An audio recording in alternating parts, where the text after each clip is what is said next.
Serahkan semua bersama kita, Palji Podcast saja. Ketemu lagi dengan kami di Palji Podcast. Hari ini kita kedatangan tamu yang sangat-sangat sekali. Beliau adalah ownernya, owner Kopi John. Selamat malam. Malam saudara. Ko Ijong Ko. Bisa diceritakan sedikit mulainya Kopi John berdiri dan kenapa bisa dinamakan Kopi John? Oke, pertama-tama terima kasih buat saudaraku Palji sudah memberikan ruang buat saya pribadi di podcast perdana nih Bang ya? Perdana ya? Oke. Kopi John sebenarnya Bang itu berdiri 2020. 2020. Jadi Kopi John itu sendiri sebenarnya bisnis yang sebenarnya pernah saya pikirkan tapi tidak tahu kapan saya mau eksekusi. Jadi dulu itu saya punya mimpi berbeda dengan teman-teman saya sebelumnya. Kalau teman-teman dulu mimpinya pengen punya masa depan sebagai PNS, pilot dan lain-lain, saya sebenarnya yang berbeda. Jadi saya pengen jadi pengusaha. Nah, jadi 2020 berdirinya Kopi John. Kopi John itu sendiri diambil dari nama saya sendiri. Nama Ijong gitu ya? Ijong ya. Jadi karena saya kemarin itu sempat bisnis di telur ras. Kebetulan juga saya mainnya di pasar, di kalangan teman-teman pasar, teman-teman yang notabene banyak teman-teman dari suku Bugis, mereka panggilnya Ijong tuh bukan Ijong tapi John. Nah disitulah muncul inspirasi buat saya bikin kopi shop tuh namanya Kopi John. Jadi kok begini kok, kenapa bisa larinya ke kopi shop, sementara kenapa ndak ke bikin kontrakan kah? Karena menurut saya kontrakan sangat menjanjikan dari saat ini sampai akan datang. Untuk kepikiran kenapa di bisnisnya coffee shop, jadi coffee shop itu sendiri mungkin salah satunya karena modalnya kecil ya. Gitu. Modalnya kecil, jadi kalau bikin kontrakan kan saya harus mungkin investasi ratusan juta ya. Ratusan juta, terus mungkin juga saya mungkin belum punya pengalaman di situ. Karena coffee shop ini saya juga hobi ngopi, saya menyesuaikan aja yang mana bisnis saya sesuai dengan hobi saya. Jadi tantangan sampai saat ini menjalani bisnis kopi seperti apa? Kalau tantangan tuh sebenarnya berbeda-beda ya. Jadi tantangan perdana waktu kita bangun bisnis ini itu malah kita ada di fase COVID ya. COVID. Jadi benar-benar 2022 itu ya. 2020 kan awalnya 2019 ya. 2019 all the way ke 2020. Begitu kita di start di 2020, Kalimantan Utara itu sudah menjadi tempat yang terinfeksi COVID. Pada saat itu sudah muncul adalah namanya PPKM level sekian. Nah pada saat bisnis kita berjalan 1 bulan kita langsung diminta untuk tutup. Pada saat itu COVID sudah menyebar kemana-mana kan, di pemerintah memutuskan kebijakan PPKM level sekian, sehingga kami dipaksa tutup dan sampai sekarang masih tetap bisa buka karena semangat tim. Jadi sekarang ada berapa titik punyanya Kokon? Cabang ya? Kalau cabang sementara masih dua titik. Jadi insya Allah pengen tambah lagi. Bismillah. Jadi sebelum masuk di kopi shop, itu dulunya tuh Kopi John tuh bagaimana? Apakah pakai rombong atau pakai gerobakan atau gimana tuh? Kopi John itu startnya dia langsung di food court. Gitu Cuma ya? memang untuk dia jadi seperti sekarang itu regenerasi. Jadi kita bertahap. Jadi memang awalnya itu kita pakai bahan-bahan seadanya untuk membangun bisnis itu. Makanya memang di awal kita start dengan modal apa adanya. Jadi menurut Koko nih, promosinya tuh melalui sosial media tuh seperti apa? Untuk promosi sendiri sih media sosial sangat membantu ya dengan ada aplikasi medsos yang berkembang seperti sekarang. Salah satunya saya juga terbantu sama teman-teman influencer, teman-teman selebgram, terus dengan kekuatan media sosial akhirnya Kopi John ini cukup dikenal untuk di wilayah Tarakan. Oke. Jadi kan ini kan di Tarakan kan julukannya kan 1000 KP. Sejuta KP. Oh, sejuta KP sekarang ya? Ya, sejuta KP. Oh, saat itu 1000, boleh saya sejuta KP. Sejuta KP. Oke, jadi menurut Ko Ijong menanggapi sejuta KP di Tarakan dengan banyaknya persaingan, apa trik-trik dari Kopi John? Sebelum ke trik mungkin dengan bertumbuhnya bisnis kopi shop di Tarakan itu sebenarnya menjadi ini ya, menjadi semangat buat kami. Oke. Salah satunya dengan bisnisnya bertumbuh sekarang ini kan rata-rata bisnis kopi shop yang bertumbuh ini dipegang sama kaum milenial. Artinya teman-teman milenial ini sekarang banyak yang berani memulai usaha. Jadi itu menjadi semangat bagi kami. Kalau trik sih sebenarnya masing-masing kopi shop punya signatur ya. Kopi John punya best signature juga, best kopinya juga. Teman-teman di coffee shop lain juga kan mungkin sama. Masing-masing memperkuat inilah rasa atau lainnya. Sejauh ini yang kami lakukan selain memperkuat brand kami juga beberapa kali itu mengadakan event. Jadi event itu yang bikin salah satu membantu bisnis kami ini tetap survive. Tetap eksis ya? Iya, tetap eksis. Jadi sempat juga ada combat tuh ya? Ada. Itu awal mulai gimana tuh kok? Itu dulu kalau udah salah ingat ya itu 2023. Startnya kita 2023 kalau salah.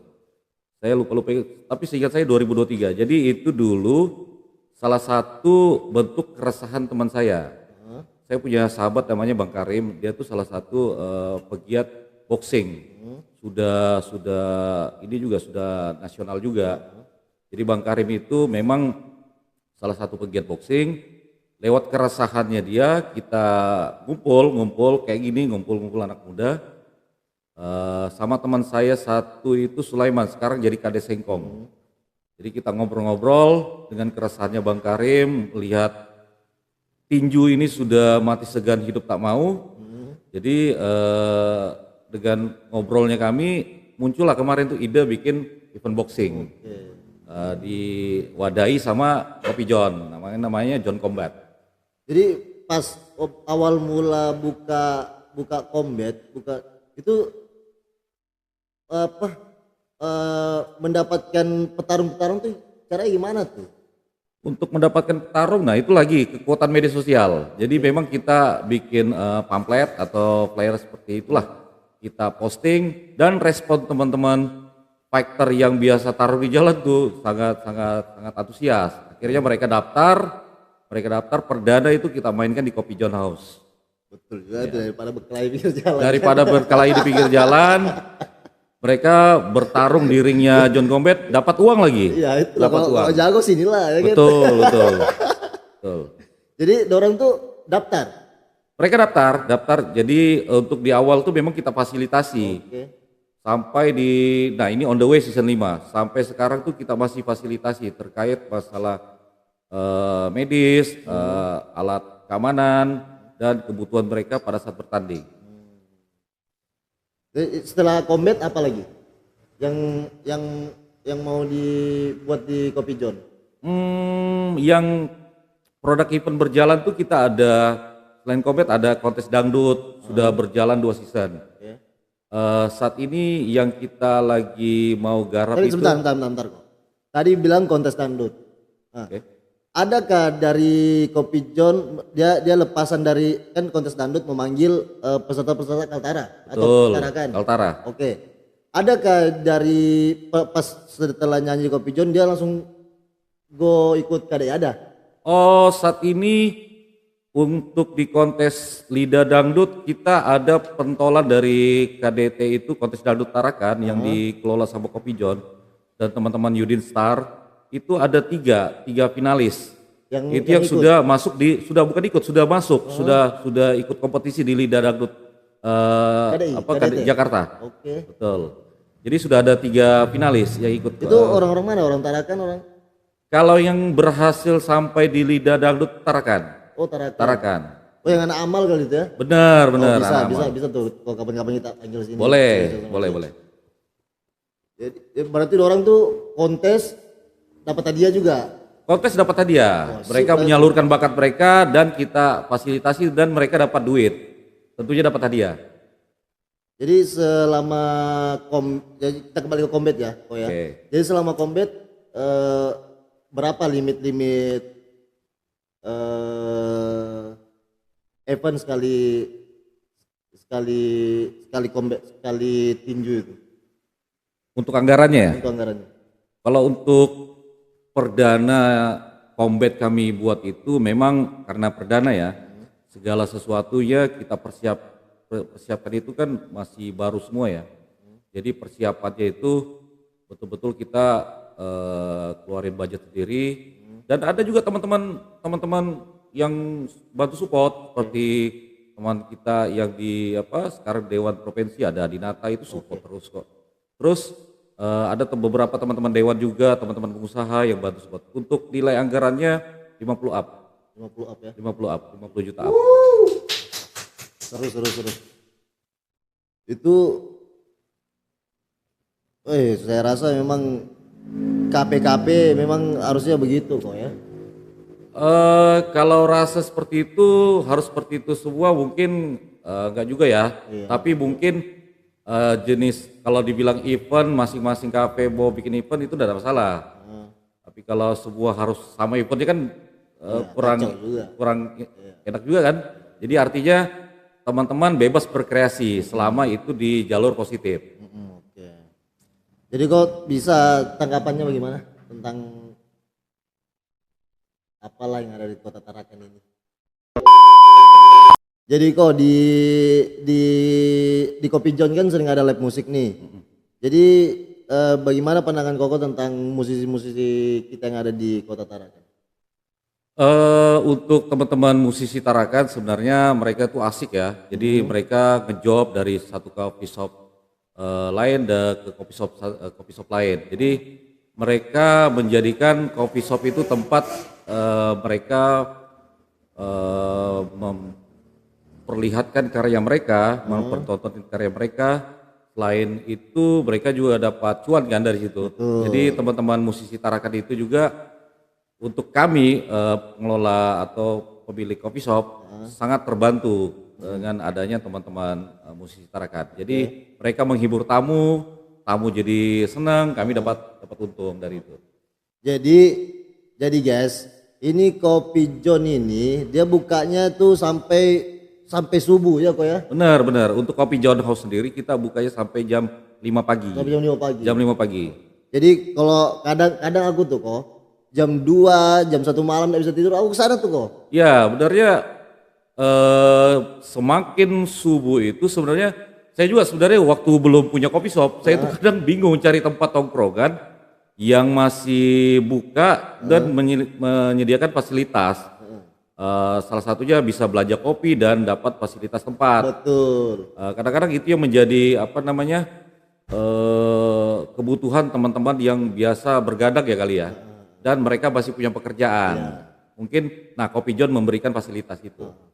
Bos memang itu di Tarakan juga emang enggak ada yang begitu-begitu tuh kok. Sampai jam segitu tuh enggak ada. Jadi kita ini umumnya saya ya. Kadang cari tempat tuh susah juga. Kok sudah malam begitu susah. Betul. Masa kita mau kamal? Betul. Ya kan? Masa kita mau pergi amal? Kejauhan. Sudahlah gelap. Iya betul. Banyak nyamuk. Nanti jalannya salah. Nanti ditangkap Satpol PP. Tangkap Satpol PP. Jadi kok bisa kan nanti berjalannya waktu apa kegiatan-kegiatan Kopi John, apa kegiatan Palji Podcast kita bisa jalan bersama? Oh tentu bisa dong, karena ini podcastnya Palji ini kan menurut saya sangat inspiratif ya. Gitu ya. Jadi pertama kali ada anak muda Tarakan yang berani membuat salah satu ini kalau dibilang apa ya, podcast ini dari sisi bisnis dia dapat, terus dari sisi hiburan dia dapat ya. Terus memang kebutuhan orang itu kan kadang-kadang pengen cari tempat curhat. Betul. Nah, Palji memberikan sarana podcast di mana orang bisa ngeluarin unek-uneknya, bisa curhat dan bisa berbagi ya, bisa berbagi hal-hal yang positif lah. Ya, untuk berkolaborasi kita tentunya telah selalu memberikan tempat buat Palji. Begitu dengan Palji selalu memberikan ruang untuk Kopi John. Oke, terima kasih. Apa pandangan Koko tentang anak muda yang ada di Tarakan saat ini? Dalam sisi apa nih? Dalam sisi yang pertama dalam sisi bisnis lah. Kalau pandangan saya sebenarnya teman-teman anak muda Tarakan sebenarnya di tahun kedua ini sudah sangat membaik ya, karena memang kalau kita flashback ke beberapa tahun yang lalu itu bisnis salah satunya bisnis F&B itu rata-rata dipegang sama kaum kolonial ya, atau kalau kita bilang itu orang tuanya masih yang bergerak. Tapi sekarang saya juga merasa takjub, jadi bisnis yang bertumbuh itu malah sekarang ownernya itu anak muda. Artinya jalur sehatnya mereka untuk menggapai cita-cita dan impian mereka itu sudah sangat baik. Kalau harapan sih buat teman-teman anak muda Tarakan, jangan pernah takut bermimpi karena mimpi itu gratis. Ya, siap. Mungkin teman-teman kru ada yang mau ditanyakan kepada owner Kopi John? Ayolah. Saya Bang. Oke. Ini kan semua event dari Bang Jok ini kan dalam Kopi John, Ombet, semua kan pada jalan nih Pak ya. Itu gimana sih Pak cara membagi fokusnya? Apa Bapak nggak keteteran tuh di awal mula membagi fokus seperti itu Pak? Oke. Kalau maintenance waktu itu sebenarnya kita sudah tahu lah resikonya. Jadi kita mengambil job ini kita harus persiapin matang-matang ya. Jadi memang ada waktu yang harus kita strukturkan. Tentunya membagi waktu bentrok juga sih sebenarnya sama keluarga. Jadi kadang-kadang untuk job yang kita lakukan, saya itu cara membagi waktunya, saya porsikan memang waktu saya buat keluarga. Jadi ada waktu khusus quality time ya bahasanya, quality time sama keluarga. Setelah itu memang saya bekerja dan pasti tentunya juga istirahat. Betul. Jadi begini kan ada beberapa event yang ada di Kopi John itu semua di bawah naungan John. Di bawah naungan John. Oke. Berarti kan itu kan ada Combat, ada KDI, KDT. Iya. Oke. Jadi masing-masing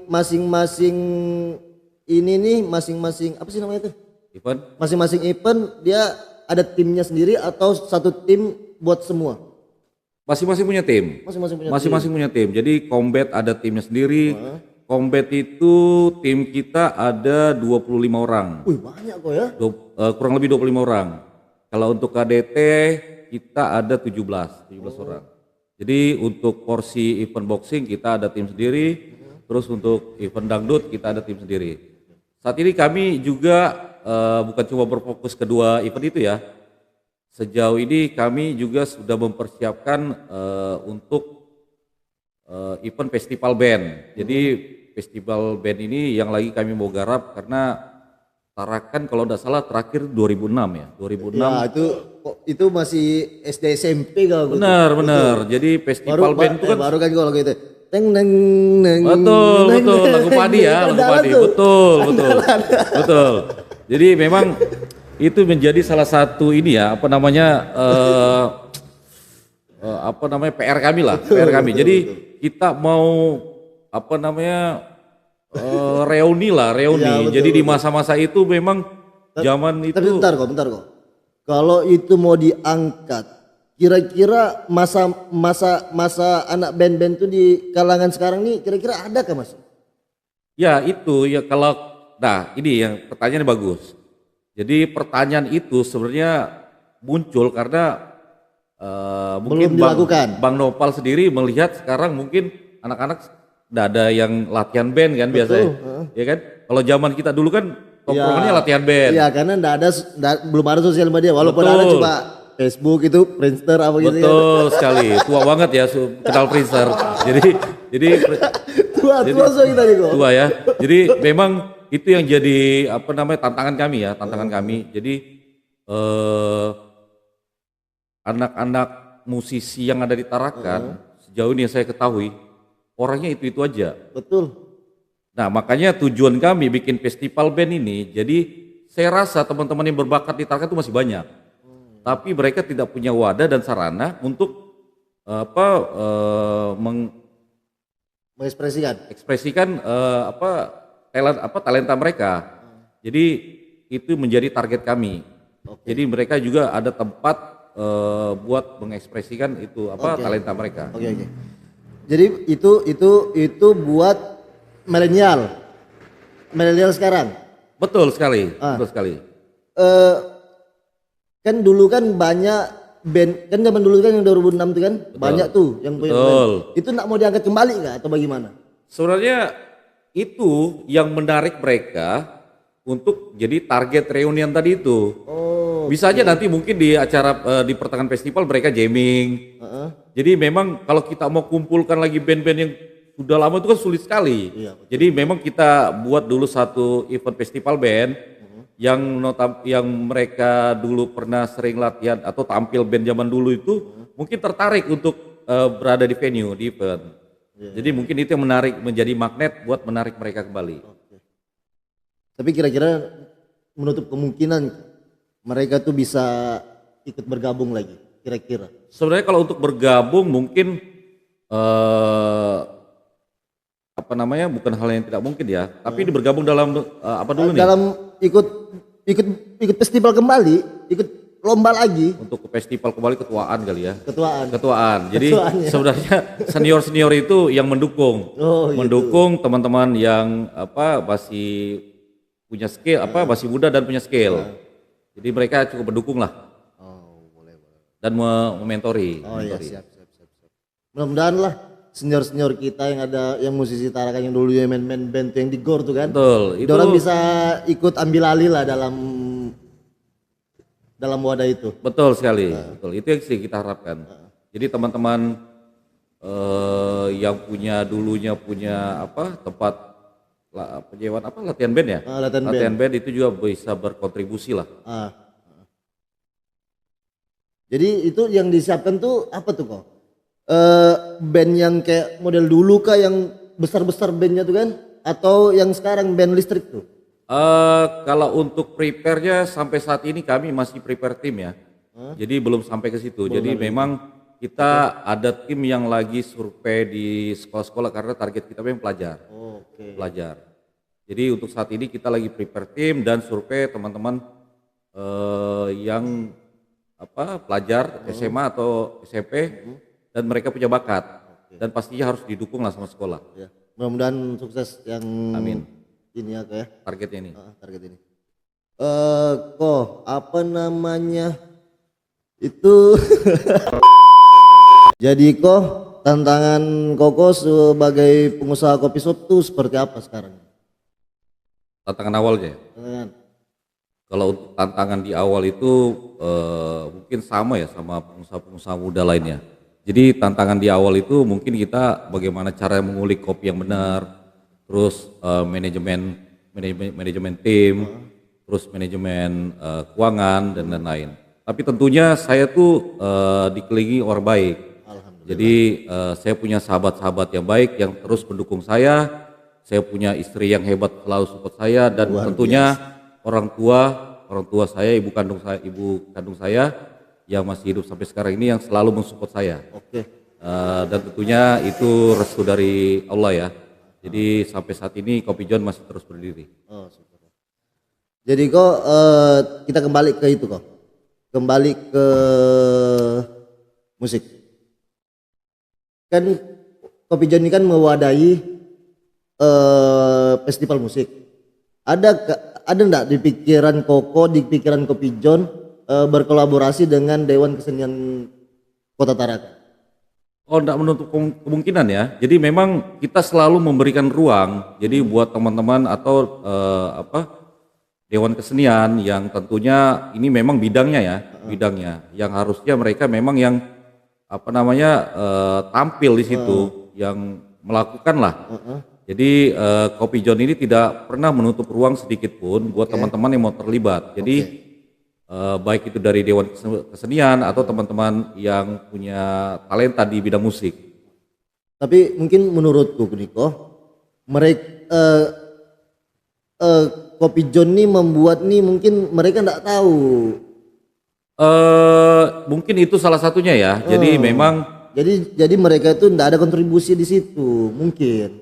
Itu bisa jadi. Jadi memang harapannya kami tahu enggak tahunya mereka, ketika tahu itu kegiatan-kegiatan yang positif seperti ini, apalagi yang memang terkait di bidang mereka, harusnya disupport dalam mungkin dukungan moral dan dukungan apalah. Tapi sedikit saran nih kok, buat dari Palji Podcast. Kan ini kan ada tim. Oke. Cobalah salah satu tim diutus buat ke senian atau bagaimana yang ada jalur ke situ. Oke. Buat ngobrol-ngobrol lah. Oke. Itu kalau untuk di event sebelumnya kita selalu melakukan yang namanya kontak langsung ke teman-teman yang terlibat ya.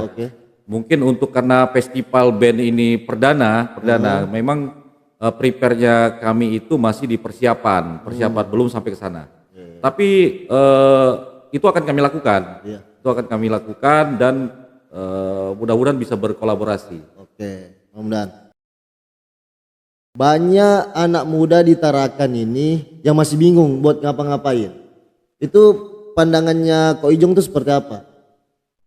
Untuk memulai bisnis ya, mungkin teman-teman khususnya kaum milenial yang mungkin masih takut memulai bisnis, saran dan masukan saya itu jangan terlalu banyak berpikir. Jadi berpikir itu 10%, 90%-nya bertindak. Jadi kadang-kadang yang bikin kendala mereka untuk bisa survive itu kebanyakan berpikir, terlalu sedikit bertindak. Jadi apalagi kurangnya dukungan dari orang-orang sekitar, kebanyakan waktu terbuang dengan hal-hal yang tidak positif, yang tidak menguntungkan. Jadi mulailah action, jangan takut berbisnis, karena berbisnis itu sudah pasti rugi tapi resikonya jadi orang kaya. Betul sekali. Oke, jadi terakhir nih kok, apa masukan Koko tentang Palji Podcast bersama tim? Masukannya sebenarnya Palji ini sudah cukup bagus ya. Jadi Palji ini menjadi bentar kok. Sudah termasuk bagus. Ya. Dari sisi mana? Koko lihat termasuk bagusnya itu sisinya. Ini akan jadi barometer. Bukan cuma bisnis yang lain ya, jadi barometer. Jadi bahkan akan jadi barometer buat teman-teman, contoh untuk teman-teman yang ini konten kreator. Mereka kan mainnya kontennya begitu-gitu aja ya. Yang kebanyakan yang jadi tontonan itu hiburan lawakan. Jadi belum ada yang berani mengambil jalur podcast. Tapi menurut saya Palji sudah memberikan contoh yang baik buat teman-teman milenial Tarakan untuk memulai. Nah ini contohnya, Palji mungkin kemarin coba singkat aja berpikir untuk bikin podcast, tapi actionnya kan langsung jadi kan. Artinya jadilah Palji Podcast nih, tapi ini akan menjadi barometer. Kalau menurut saya akan jadi barometer. Terus masukannya kok buat Palji berserta tim? Jangan terlalu banyak berpikir, banyak bertindak, karena Palji Podcast saya yakin kedepannya akan sukses. Jadi mungkin itu aja kok. Terima kasih. Ini sedikit saya Ini Ko Ijong ini salah satu bisa dikatakan saya punya saudara. Kenapa saya bilang di salah satu saudara? Karena di saat saya susah, saya minta tolong sama beliau ini. Ya mungkin itu aja. Terima kasih Ko Ijong sudah datang di Palji Podcast. Semoga kita sehat selalu, rezeki kita lancar, usaha kita semakin jaya dan kita selalu eksis. Terima kasih Ko Ijong, terima kasih semua kru. Mungkin itu aja dari kami. See you next time. Thank you. Assalamualaikum warahmatullahi wabarakatuh.